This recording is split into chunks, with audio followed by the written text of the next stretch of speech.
Baba says that the most important knowledge that you have to keep in mind, keep in your intellect, is the knowledge of the past, present, and future. So keep rotating the chakra in your buddhi. Now, I was just thinking about this. You see, that why does Baba say that you keep rotating the chakra?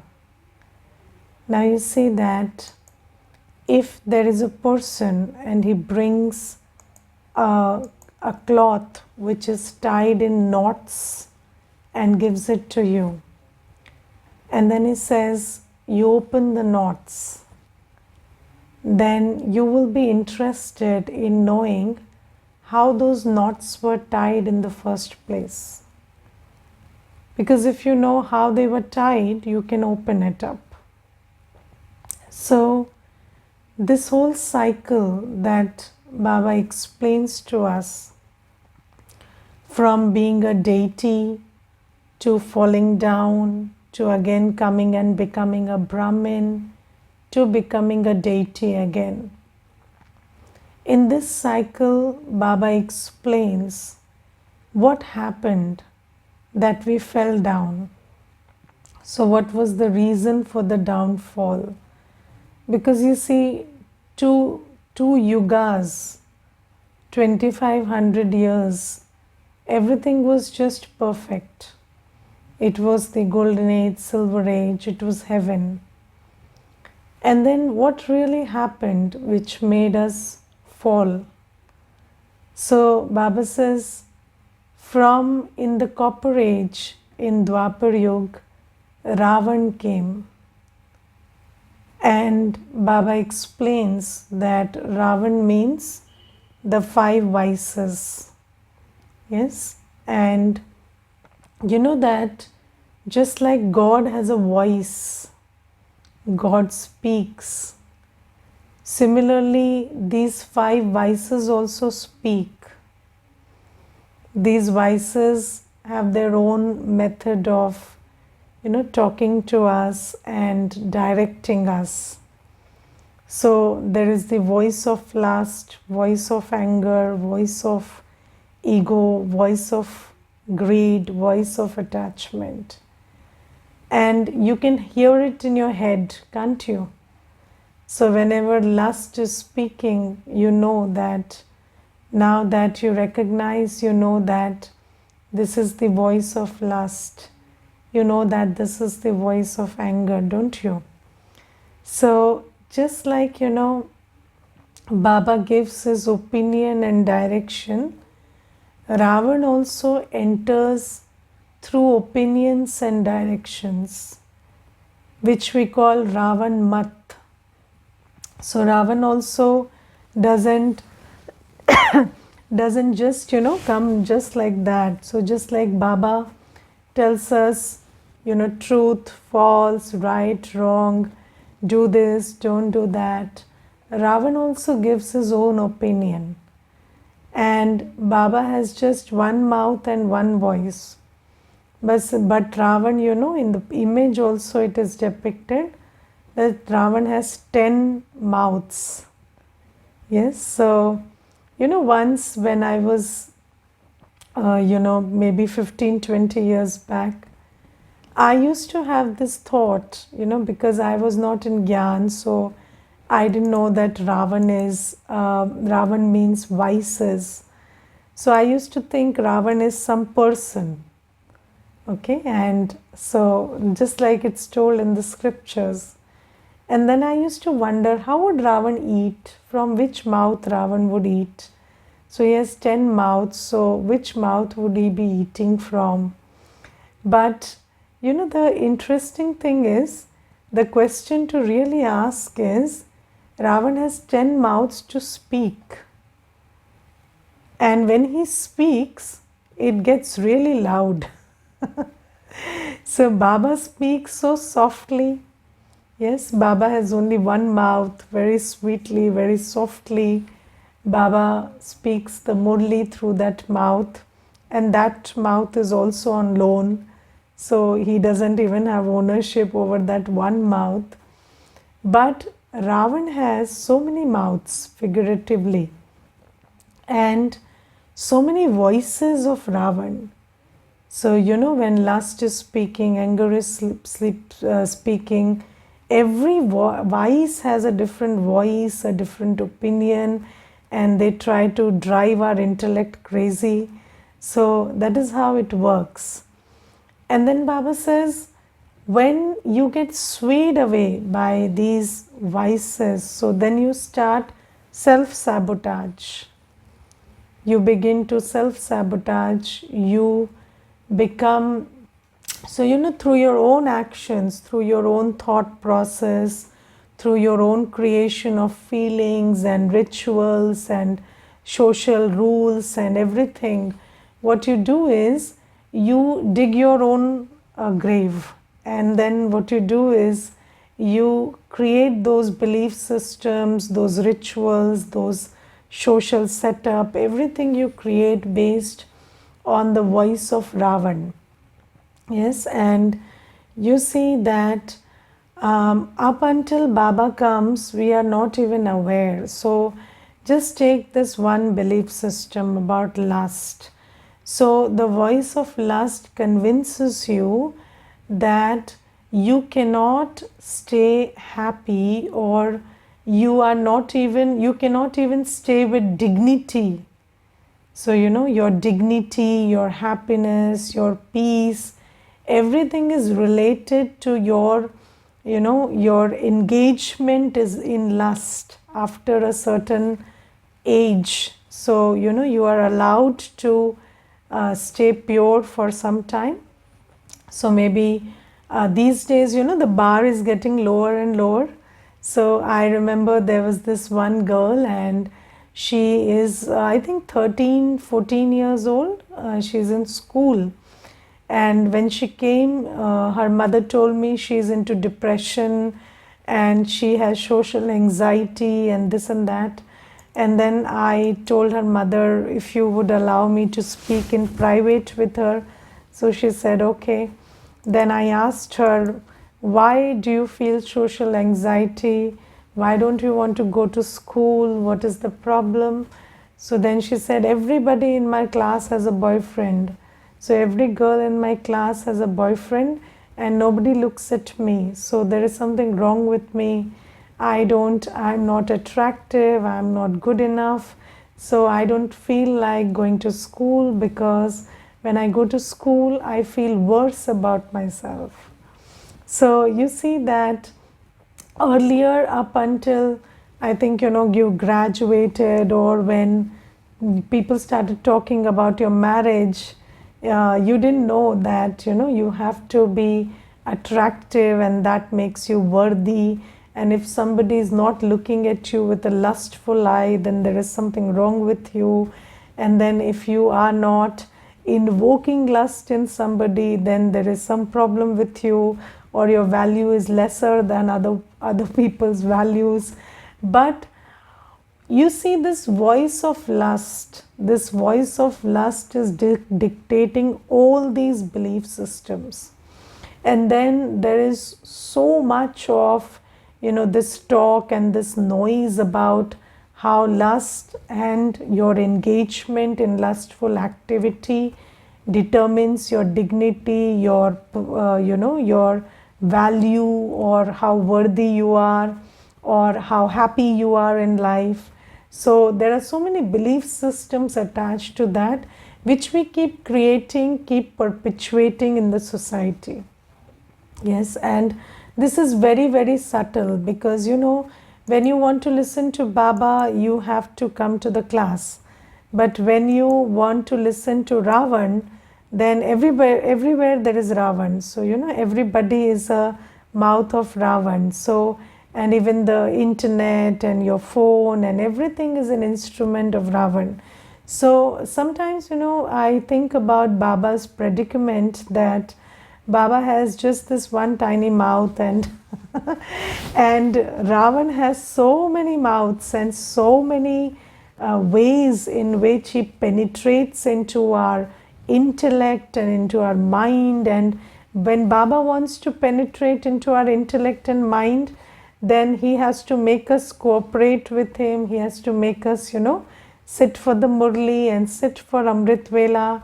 But when we are not sitting in Amrit Vela, when we are not sitting for the Murli, I remember in earlier days what happened is once I missed Amrit Vela for I think 7 to 8 days. And then I was struggling with some problem, and then I was not getting the solution, and I was pretty bogged down with that problem. And then after 7 to 8 days, once you miss Amrit Vela, then starting it all over again becomes very difficult. And then I had to muster all my strength and courage, and then I sat for Amrit Vela again. And then when I sat, within 15 to 20 minutes, I received a touching which gave me a solution to that which I was struggling with. And I felt like if I did it this way, probably I'll get the solution. And then I told Baba, so children are very, very interesting. So I told Baba, why can't you give me a touching earlier? So it is very harsh of you to make me suffer for. So I used to talk to Baba like this. So you connect with Baba in many ways depending on your stage. So early days I'm talking about. So I just told Baba, so you like me to suffer or what? 7, 8 days I'm struggling with this problem, and you are not giving me any touching, no help, no direction, and I really don't like this. And then Baba says that really I heard that voice, and I felt that Baba told me, but you came only today. You didn't come to me. So, and then I remembered, in one Murli I had read that Baba said that I have given my children special meeting time, which is 4 to 5. And then there is meeting time for the whole world. So, when there is a private appointment, then you missed it. So, how can I help you? So, and in all that noise of the whole world, complaining and crying and begging and asking, how will I listen to you? So I just felt that thing. And so what I was saying is, when Baba wants to talk to us, Baba has to, encourage us for Amrit Vela and to listen to the Murli. And if we don't do that, then really that connection with Baba doesn't become that strong. But for Ravan, it is so easy. Ravan is in every aspect of our life. And the voice of lust keeps, hitting the intellect all the time. Or for that matter, the voice of anger.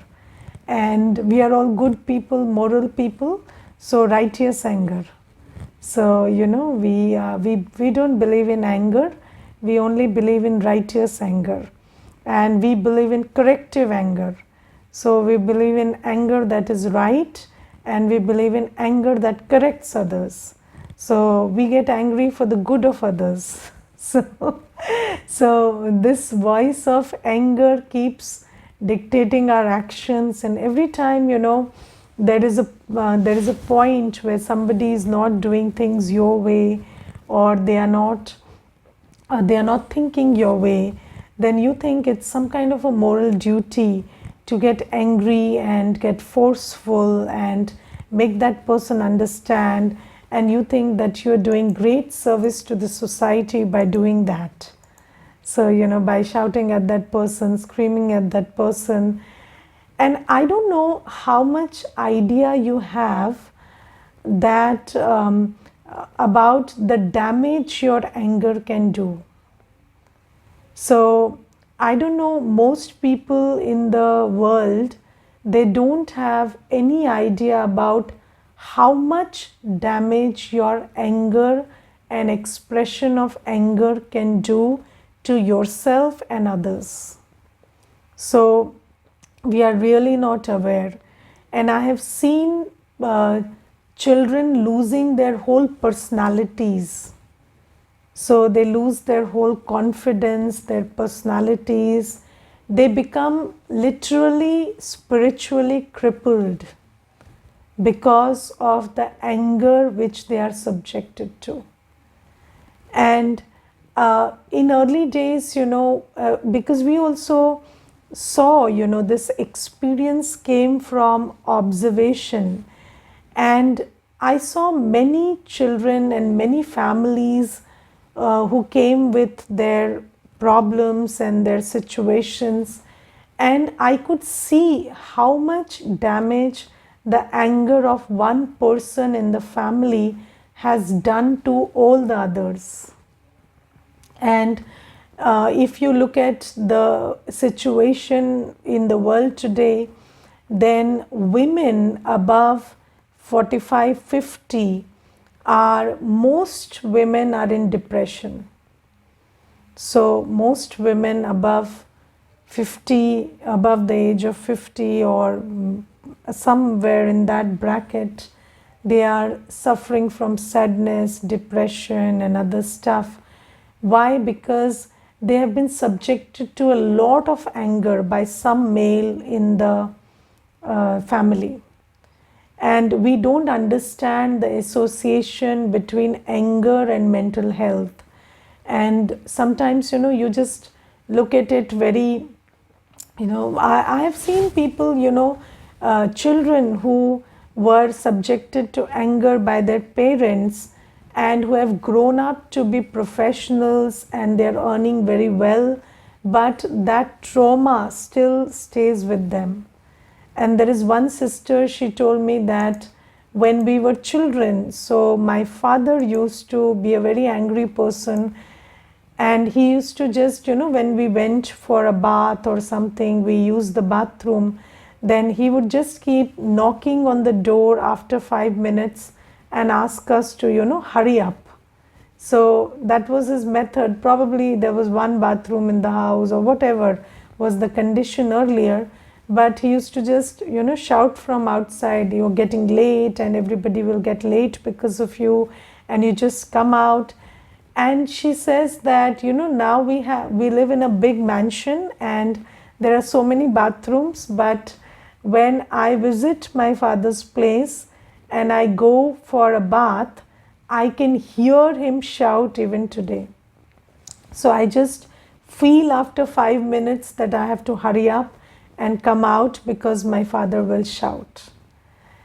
And this kind of a trauma we leave on the person we subject, we make our subject of anger. And of course, it does more damage to ourselves because the person receiving the anger is so damaged, then the person creating it is damaged much more than that. So Baba says that this anger, so this voice of anger that, probably the way to get along with others or the way to come on the same page with others or the way to, operate with others is through anger. So if you want to communicate something, it can only be communicated through anger and force.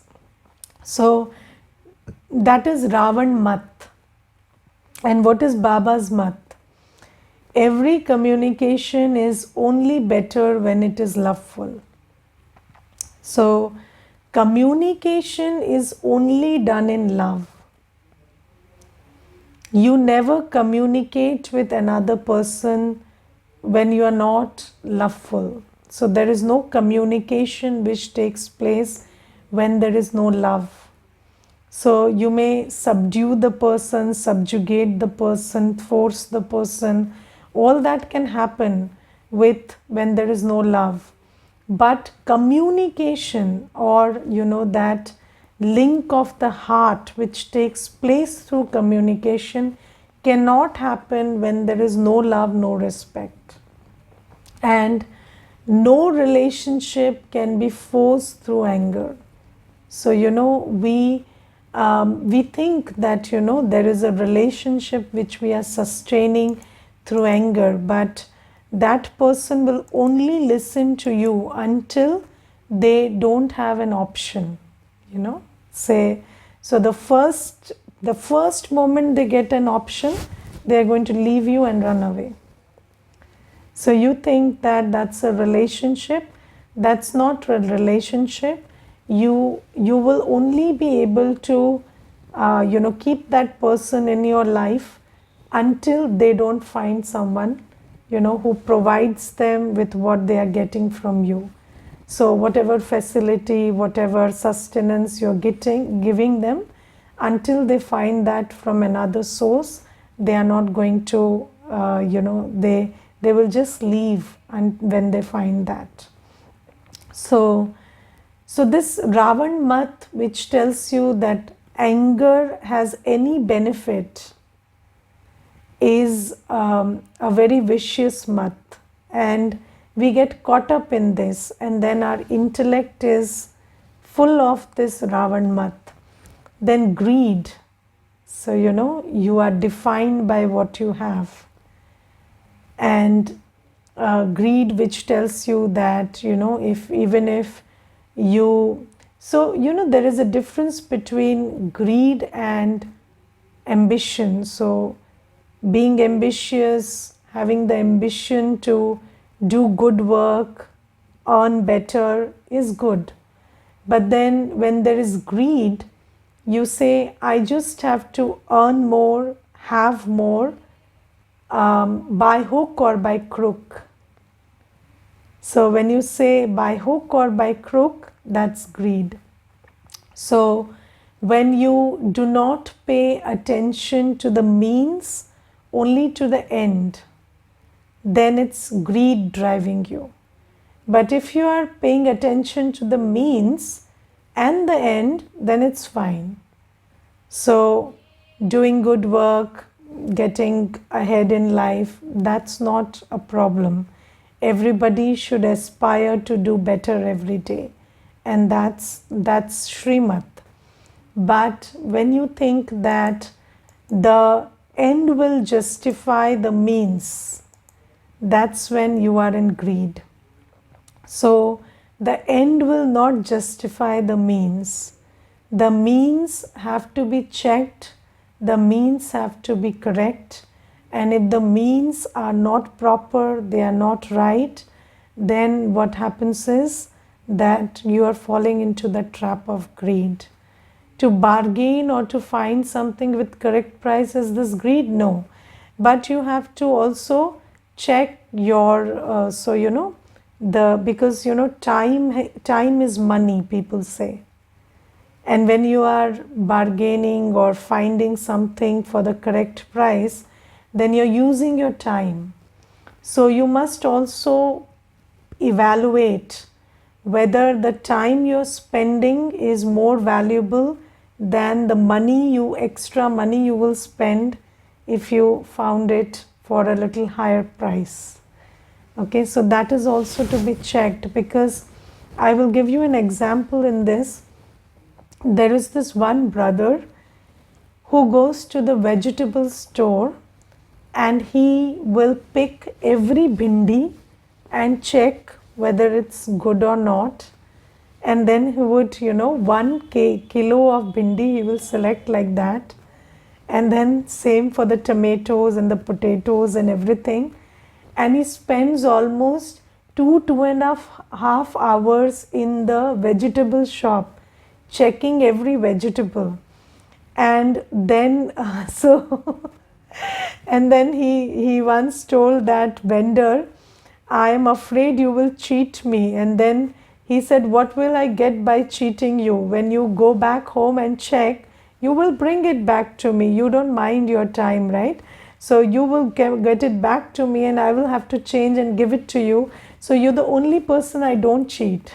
So have some trust, don't waste your time. That vendor told that person this in front of me. So I was a witness to that. So this is something about greed. So greed doesn't make you see that what you're losing in the process, because you're so fixed about what you're getting that you don't mind losing your peace, your happiness, your values, your time, anything up behind after it. So that is greed. So I gave you the example of three vices and how they have messed up with our thought process. So similarly with ego and with attachment, you think about it today. And this is how we fall, because Ravan has so many mouths and then he keeps dictating to us and we keep acting on it and we keep spoiling our own karma and we keep feeling less than, we keep feeling valueless and we keep feeling that I don't have worth if I don't have, my lust is not quenched, or I'm not getting everything that other person is getting because of greed. So this is Ravan Mat. And then we keep losing our peace, our happiness, our self-worth, and we keep spoiling our karma on the dictates of Ravan. And this is how we keep falling. And then today Baba says that I make you win over Ravan or Maya. I make you conquer Ravan through yoga power, when your intellect is connected in yoga with me, and through the power of knowledge. So, and Baba today says that when you win over the battle with Maya, then you become the conqueror of the world. So you see that there is a lot of praise of Raj Yoga in the world. So today Baba gives a very good definition. Baba says, the ancient yoga of Bharat is very well known, right? You conquer Ravan with it and claim the kingdom of heaven. So everybody says that there is some ancient yoga in Bharat which is very powerful. But nobody knows what do you get from that yoga. And now suddenly people think that through that ancient yoga, which is physical exercise, you get health. Yes, but Baba says that ancient yoga of Bharat makes you conquer Ravan and claim the kingdom of heaven. So nobody knows that through Raj Yoga we learn to conquer Ravan and claim our kingdom of heaven.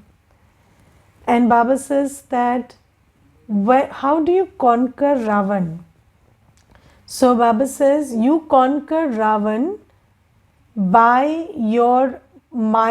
you conquer Maya with the power of your intellect's yoga and the power of knowledge. So now, so just like I told you that Ravan has so many instruments. So your phone, your people around you, even your body is Ravan's instrument. How is your body Ravan's instrument? Because your body also tells you that lust is a biological need. And if you have created the habit of alcohol or eating stuff which is not good for the soul, then your body will you dictate to you that I'm getting into withdrawal and I'm not feeling good about it. So even your body is a voice of Ravan. So Baba says that everyone and everything around you is Ravan's instrument, Ravan's mouth. So whatever your body is saying, so if you start eating sattvic food first, then your tongue will say, onion tastes better, this is so bland, so insipid. So that's the voice of Ravan. Or you start eating healthy also, your body will say, no, I don't like it, I'm hungry, I'm not full yet. Or if you practice purity, then you feel like there is some physical need which you're not addressing. So all these voices of the body, all these voices of people around you, all these voices of, circumstances, and whatever you read, hear, listen to, see on the internet, on your phone, on the TV, everything is telling you, Ravan mat.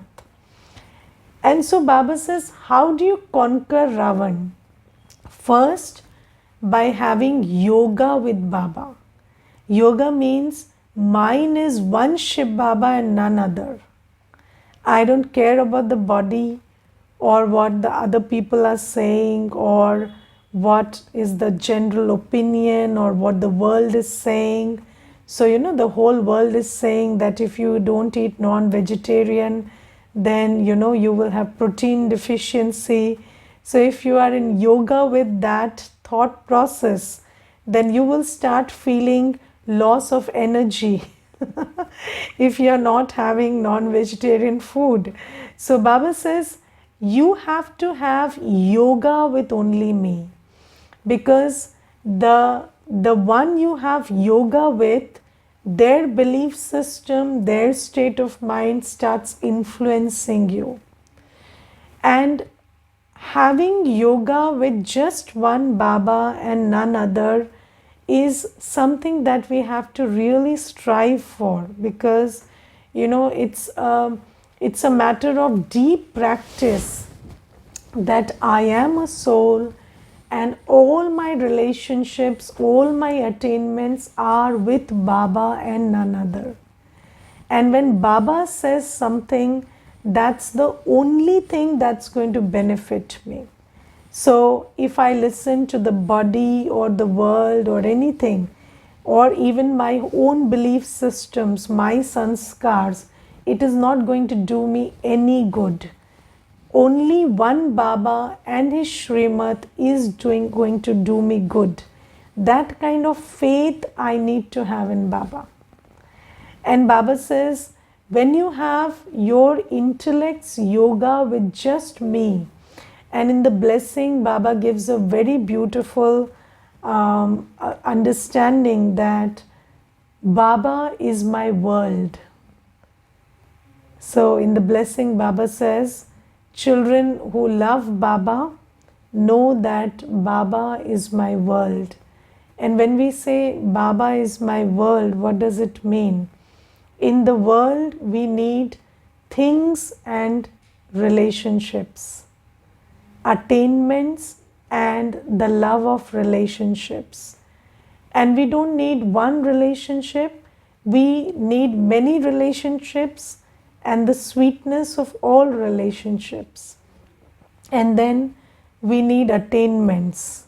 So Baba says, when you say Baba is my world, then it comes from a place where you deeply understand that the sweetness of all relationships and the fulfillment of all attainments is something that I can get from just one Baba. And when you understand that deeply, then you have deep yoga with Baba. And in that yoga with Baba, the other factors are not able to pull your intellect, and then you are able to win over Ravan. So you are able to conquer Maya, win over Ravan, if your yoga is connected with Baba only. And then the second thing Baba says, power of knowledge. So, Ravan gives belief systems. Ravan gives, Ravan ka gyan. So Ravan also gives a lot of gyan. So Baba says that you need to have the power of the true knowledge to defeat Ravan. Now, have you seen that when we used to watch mythological serials in older times, then there was this scene where, two enemies would go on war, and then there would be this one person pulling out the arrow and striking it, and then the other one also pulling out his arrow and striking it, and they would meet somewhere in the middle, and then the more powerful arrow would defeat the less powerful one. And it is something like what we do inside. So, there is this power of knowledge that we have right now. And then there is old, sanskars and belief systems which are there inside us. So let's take one example. Let's take the question of purity. So when you first think about purity, then there is, so your belief system will say, so if I really become very strict about purity, then other people in the family will not like it, and I will face a lot of, flack from them, and there'll be a lot of challenges. And do I have the power, or will I get, I will not be, I don't think I have the courage to do that. And then knowledge says that purity is my original sanskar. I have been pure for 2 yugas. So Satyug, Treta Yuga, I was pure. And in any case, I am the child of the ocean of purity. So purity comes very naturally to me. And then why would I not be able to get through something which is my original sanskar? So, every day we read the Murli and Baba gives us knowledge. And then here we have this whole, the opposite of knowledge filled inside us. And then there is a war which takes place between the two. And then Baba says, if you have power of knowledge, which is, knowledge is full in your buddhi, and you have faith in that knowledge, because when we say power, it means understanding plus faith. So, power of knowledge means understanding plus faith. Only understanding will not do, only faith will not do. So, when you have proper understanding of what is what, and you have full faith in it, then that power makes you win over whatever is being dictated by your own old sanskars, or whatever other people are telling you. You are not able to be influenced by that, and you are able to conquer all those things and stay in your pursuit of doing action based on knowledge. So this is how Baba says you will win. And Baba says the ancient yoga of Bharat, which is very well known, is about this. And I am teaching you how to conquer Ravan and become the master of heaven. So this is today's Murli.